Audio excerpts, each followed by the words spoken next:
The Principles of Financial Control, Steps to Financial Independence by L.C. Green, Jr., tax planner, wealth manager, best-selling author. L.C. Green, a co-author of the best-selling book Mission Unstoppable with Les Brown, Dr. George Fraser, and others. Mr. Green has been in the financial management fields for more than 30 years. He knows and understands finance and investments. Ladies and gentlemen, introducing Mr. L.C. Green, Jr. Well, hello there. My name's L.C. Green, and I'm here to talk to you about the principles of financial control. Now, as we get started, let me be honest with all of you. I have not always had great finances personally. As a matter of fact, my finances at one time was really messed up. That's softly to what I really want to say about them. However, I decided I would take my life, the life of my family in control, and I started looking for ways to pull myself out of the financial toilet, okay? And what I found and what I now teach others is methods that I label as principles of finance control. And I call it financial control because you can control your finances yourself. Now, financial wealth means a lot of different things to different people, but financial independency, the way I'm using it and the way I teach others to accept it, is what you can control. Control what you can control. Okay, the first principle that I discovered that you must use, I call it the principle of education. You must educate yourself on finances. Don't be afraid. You don't know everything. Don't try to know everything. Educate yourself to what you need in finances, okay? Just what you need. Also, now, the first thing you're going to do after you educate yourself, you're going to stop procrastinating. That is one of the it's one of the roadblocks to stop you from financial freedom is procrastination. Then you have the lack of self-discipline. You must discipline yourself.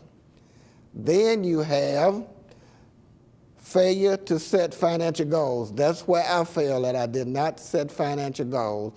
And I found people that were financially independent, so-called financially free, actually set goals for financing.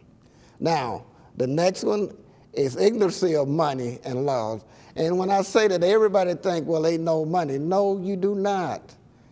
You don't know what money can do for you and the problems that money can cause you until you really start looking at what you can do with money and how to make your money work for you. You can make money, your money can make money, but you can't make the money that your money will make for you. And I'm going to show you how that works. The next point is a failure to understand the tax laws. And this is a biggie because most people only look at the tax and understand taxes between mid-January and mid-April. That is understanding that you need to get all your documents together to file your return. However, you should be working on your taxes year-round. You are your best tax professional. The person that do your taxes, CPA, attorney, enrolled agent, or just a tax preparer, they're there to help you. But you are your best tax professional. So you have to understand what's good for you and what's not good for you. And please, watch your check stubs. I have so many people that come in, don't have enough withheld from their taxes, and wonder why. It's because they do not give you that check stub at work for you to throw away. You're supposed to look at it and understand what's going on with your finances, so work on that. The next point I want to make is sometimes you don't have enough insurance or buy the wrong insurance. So insurance is an excellent product, and really insurance is a way to create and pass on generational wealth. So it's a lot to insurance, and we're going to get to that. However, next point, principle 2, record keeping. Now, most people consider record keeping jerk work. They don't like to do the papers. Keep it simple. Keep it very, very simple. All we're looking for here is income in and income out. What comes in, what goes out. That's all we're doing here with our record. So we can keep our budgets together. And we're going to talk about budgets in a minute. Record keeping is very, very important. Don't take it lightly. Keep it simple. What comes in, what goes out. Quite naturally, you don't want to have more outgo than what you have coming in. Next point, set realistic goals. Where do you want to be at a certain period in your life with your finances? Where do you want your family to be? When do you want to have money for your kids' college? When do you plan to retire? So you must set goals for that. Everyone that's financially independent has some time, at some point, started to set financial goals. So you must be realistic and set goals. 93% of the people that has failed financially said it was because of a lack of a plan. You have to set your goals and you have to plan how you're going to get to where you want to be in your finance. And my simple point is, set your goal, write your goals in concrete. Put your plans in the sand. You may have to change your plan. You don't change your goal, but you have to plan how you're going to get there, how you're going to spend. That's very, very important. Okay, my fourth principle that I found is to trim down, cut expenditures. Look at what you're spending and start cutting back on things. Those of you that work, some of you have been victims of downsizing for your companies one way or the other. Large companies, they do what they call downsizing. We call it right-sizing, putting your company at the right position financially.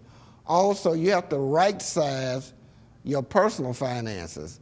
So you have to look at your finances and understand what you need to do, what you need to stop doing, what you need to do more of. Okay, next principle, principle 5, the fifth principle, eliminate debt. Debt is the number one roadblock to financial freedom. Understand, I don't see people as financially independent as so-called debt-free. However, they have control of their debt. That's why I call my principles of financial control. You're controlling your life. You have control over what you can do. Control what you can control. Now, your debt ratio should be no more than 1/3 of your income. If you're making $3,000 a month, your debt should only be $1,000 a month or less. Anything over that can create a problem for you. So you want to keep your debt at a low ratio at all times. You do not necessarily want to eliminate debt, but you want to control your debt. Now, budgeting. A budget is simple. Budget goes along with record keeping, however, it is different. A budget is simply an estimation of future expenditures, really. So this is how a budget works. Governments use it all the time. You hear it on TV about the state budget is not balanced. There's a deficit in the federal budget. All you're doing is making an estimation of what you have to spend. And so you may hear someone say, that's not in my budget.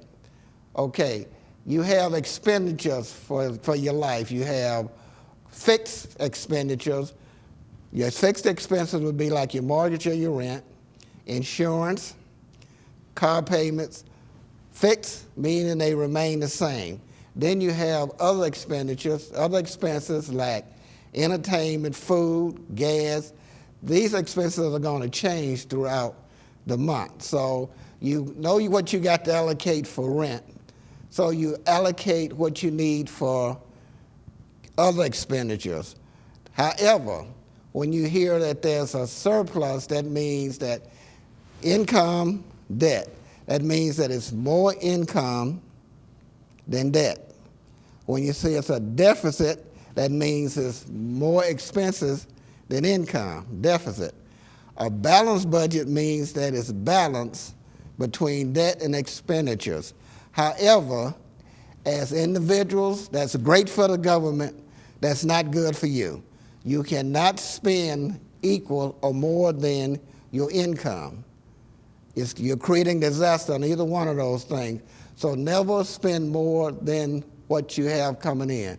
This is where budgeting and record keeping work hand in hand for you. Principle.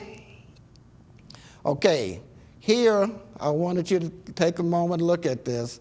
If you need any information on taxes, budget, worksheets, anything like that, I have worksheets on budget, record keeping, and taxes that I can send to you if you would like them. So just send me an email. I send everything out PDF.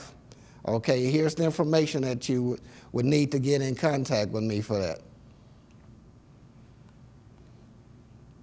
Credit. Credit is a very, very important factor in today's world. Believe it or not, you have a FICO system that can really cause you problems. You want to keep check on your credit at all times. Check your credit at least once a month, if not more. Now, credit is something that you want to check because there's a problem with negative credit. First of all, you're going to pay more interest. I have friends and relatives that can't get jobs because of poor credit. So you want to check your credit. You want to keep up with your credit. You want to watch it at all times and make sure you keep that credit score up. Like I told you, I have not always been good in finances. However, I can tell you my credit score is way over 700, okay? So I know how to do that, how to put that together, how to pull your credit up as well as everything else. You can get great financial rates if you keep good credit. Okay, principle 7 is saving. Here's a key. First of all, you want to put away some money. My grandmother used to always teach me that money don't spoil. It's okay to save some. You want to put away at least 10%. If you can't do that, set a goal. Here we go, back to goals. Set a goal. Say, I'm going to put away $30 a month. Then you keep increasing it. Put away what you can put away. Control what you can control. If you're not used to saving, don't jump out there trying to save X amount of dollars and be too high for yourself. So if you have to start off with $25 a month, start off. Start creating a habit. Look at your budget. See what you can put away. But start putting away money. Start your savings account if you don't have one. Everybody that I know that's financially independent have savings accounts. Okay, so you have to save some money. But start where you can start. It's very important. Okay, here we go, the biggie. And this is where I wanted to get you to understand. First of all, I have a client that has never made more than $30,000 a year. She just won. However, I wanted to bring this to you. She has a house that's 4,100 square feet, 5-car garage, 2 entryways, okay? She lives in the same place where people are making $800,000 to over $1 million a year. How does she do it? She followed the same principles that we were talking about. She saved money. She invested money. So let's talk about investments. Now, the best investment beside real estate is the stock market. And the stock market can be intimidating. However, stock is the only instrument that has kept pace with inflation. I know you hear about the market going up, and you hear someone come on the news say, the market is down, we had a crash today on Wall Street, everyone is scrambling. However, the market is going to go up, and the market is going to go down. The market is going to go up, the market is going to go down. You're going to have more highs than lows. The people that make money consistently in the market are the people that stay in the market. Now, how do you do that? Well, first of all, there are things called investment groups that I recommend you get in. If you don't like groups, there are apps that you can get in, can get on your smartphone or iPhone. Apps are downloaded free, and they teach you a lot about the market. Also, what happens if you're in an investment group? I'm in two. What happens if you're in an investment group? Everyone in the group researches stock, and usually you meet once or twice a month. Here's what happened. You go out, you study the stock, you study the industry, everybody comes back and present what they found, and the group decide whether they're going to invest in that or not. If the group don't invest, you might want to invest in something. Sometimes I invest in things that other people present to the group. The group don't want to. The group investment usually come in between $25 and $50 a month. And usually it's anywhere from 4 to 15 people in the group. So that makes it convenient. And so you get into the group, you do research, you do study, you educate yourself. And why should you make money work? I love this. It's Matthew, the book of Matthew. Now, it's in the Bible. I'm not an expert on the Bible. I'm an amateur. But in the book of Matthew, there is a story called the talents, where the master called 3 servants together. He gave one 10 talents. He gave one 5 talents. He gave one 1 talent. Anyway, to sum the story up, because I'm not an expert on the Bible, but this is very, very important on education and making your money grow. When he returned after a long journey, he called the 3 to him. He said, what did you do? The one with the 10 talents say, I double it. The one with the 5 talents say, I double those talents. The one with the 1 talent said, I knew you were a hard person to please, so I buried my talent and I'm returning it to you. So the master, so the story says, got angry, took the talent from him and gave it to the one with the 10, okay? Here's the moral of the story. You have to make your life grow and your finances grow. So the lady I was telling you about never made more than $30,000 a year. She found ways to invest. So you have to find ways to make your money grow, develop, educate yourself, and always continuously to educate yourself on finances, how money works, how money will work for you. And remember, it's 3 things you can do with money. Number 1, you can spend it. You don't need the other 2 if you spend it. You can loan it, you can put it in the bank and get low interest. I call it parking your money. Now you have to park some money because you have to keep a savings account. Or you can own it, you can invest in stock, real estate, mutual funds, and make your money grow.